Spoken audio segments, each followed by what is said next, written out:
전력으로 이어갑니다. MTNW 김도영 전문가 함께하죠. 안녕하세요. 네, 안녕하십니까. 시청자 여러분. 출산 김도영입니다. 일본 제재 관련주가 들불처럼 번지고 있는 상황입니다. 뜨거운 건 여실한데 이 불이 또 언제 꺼질지 모른다는 불확실성도 있고요. 그래도 필식 오늘 일본 제재 관련주에서 외쳐주실 건가요? 네, 맞습니다. 이유는 뭐냐면 어제 같은 경우에 다시 한번 불매운동 관련된 소비재 쪽에 차익 실현 욕구들이 계속 나오기 시작했다라는 게 제 특징으로 볼 수가 있겠고요.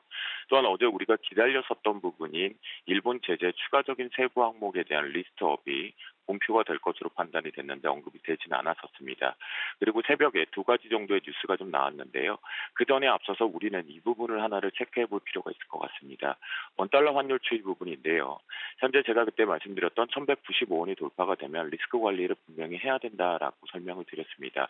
또한 코스피와 코스닥 지수에 대한 위치밴드 하단에서만 공포 매수를 하자라고 말씀 좀 드렸는데요. 오늘 옵션 만기일 부분에 대한 변동성은 충분히 좀 나올 것으로 장중에는 있습니다.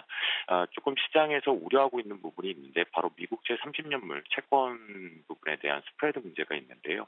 하지만 그 부분은 조금 어렵다 보니까 현재 아침 시간에서 우리가 체크할 것은 원달러 환율 추이가 시장이 상반기 기준 쪽에서 1,200원 정도의 데드라인을 잡아놨었던 현 정부의 외환 정책이었다면 현재 1,120원까지 돌파가 나온 다음에 1,150원까지 레인지를 열었습니다.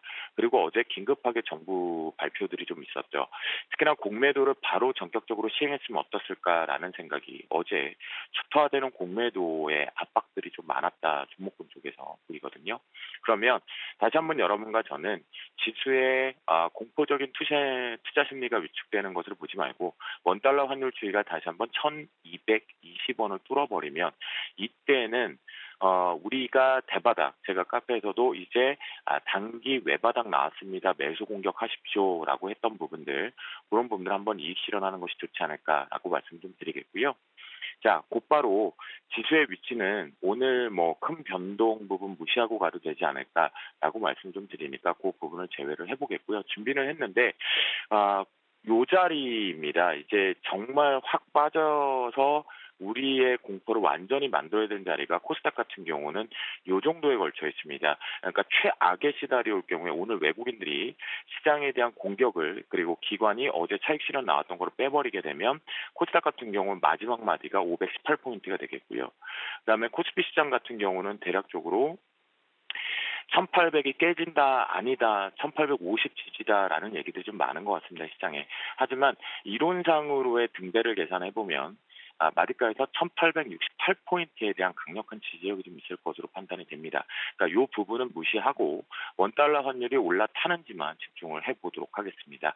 자, 이 속에서 NHN 소식통을 통해서 추가 제재가 바로 공작기계 쪽으로 확대되어 언급이 공식화됐습니다. 어제 세부 항목은 없었는데요. 하지만 이 일본 제재 관련된 공작기계는 우리가 탄소섬유 이외에 더 추가적으로 예견을 하고 있었던 부분입니다. 그 속에서 대장 역할을 하고 있는 화천기계는 어제 실적 성장과 함께 추가적인 강한 상승세를 왔는데요. 이 부분이 월봉상에서도 최고의 시세 탄력이 4,200원이라는 점을 감안했을 때 오늘 만약에 아침에 돌파를 해서 올라간다라면 추가 매수가 가능해서 3% 이상에서 5% 대략 한 4,600원 돌파 여부를 볼 수 있겠지만 만약 4,200원을 돌파를 하지 못한다라면 보유자분들 입장에서 한번 빠져나오자라고 말씀 좀 드리겠고요. 그리고 요 속에서 또 이제 탄력적 부분에서 서암기계공업 같은 경우는 이제 화천기계는 어제 수익 부분에 매출 추이로 갔다라면 요 부분은 돌파, 요 6,800원의 돌파 여부를 반드시 체크를 하고 손절라인은 서암기계 같은 경우는 전일 직전 저점인 5,640원 정도 체크를 해보면 좋을 것 같겠습니다. 하지만 이 부분에서 안정적으로 공작기계에 대한 실적을 본다면 두 종목 정도로 말씀드리고 싶습니다. 바로 삼익 THK 부분에 대해서 다중바닥 형태를 지금 만들어내고 있다는 부분에 공작기계 쪽에서 긍정적으로 볼 수 있는 삼익 TH가 중장기 관점에서 저가 매수가 가능할 것으로 판단이 되겠고요. 그리고 잘 알고 계시는 YG원도 마찬가지입니다. 공포적으로 개인 쪽 물량에 의해서 퉁하고 떨어졌던 부분인데요. 이 부분을 훼손하지 않는다면 앞으로 보유자분들도 마찬가지 신규자분들도 7,550원보다 조금 더 낮은 7,460원 정도로 이탈하지 않는다라면 중장인 관점에 공작기계의 실적 추이, 지금 실제적으로는 조선과 관련돼서는 긍정적으로 나오고 있거든요. 이 부분 긍정적으로 바라보시면 좋겠고요. 어제 시장에서 현 정부 부분에 대한 대통령 방문 중에 KPF가 좀 있긴 있었죠. 이 부분하고요.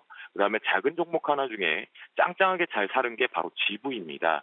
공작기계 부분이거든요. 이 부분의 GV가 작다 보니까 시가총액이 작다 보니까 탄력도가 좀 좋을 것으로 판단이 됩니다. 그러면 2,400원과 2,600원의 등대에 오늘 집중적으로 좀 해볼 필요가 있지 않을까라고 말씀 좀 드리도록 하겠습니다. 이 속에서요. 어떤 게 과연 이 공작기계라는 게 사실 실적의 개별성도 있지만 일본 제재 부분의 확산 부분이잖아요. 그 부분에 두 마리 토끼보다는 계열사의 짱짱하게 매출을 갖고 있는 화천기공을 필식 종목으로 오늘 말씀 좀 드리도록 하겠습니다. 아무래도 이제 거래량 때문에 쌍고를 만들고 지지부진하게 급락이 좀 나와 있는 부분인데요. 수급적인 측면에서 한 땀 한 땀 기관 쪽에서 트레이딩 바이 쪽을 하고 있다는 거, 외국인들도 다시 한번 알고리즘 부분에서 매수 타이밍을 잡고 있다는 부분을 긍정적으로 볼 수가 있겠고요. 46,600원이 돌파 안착을 하게 되면 단기 관점에서 42,500원 정도의 돌파가 가능할 것으로 판단이 됩니다. 그래도 맥스적인 부분에서 확산되지 못한다고 했을 때 43,000원을 단기 관점으로 보시면 좋겠다라고 말씀을 좀 드려보도록 하겠습니다. 여러분 오늘도 화이팅 하시고 저하고 외치면서 마무리 짓겠습니다. 오늘도 필식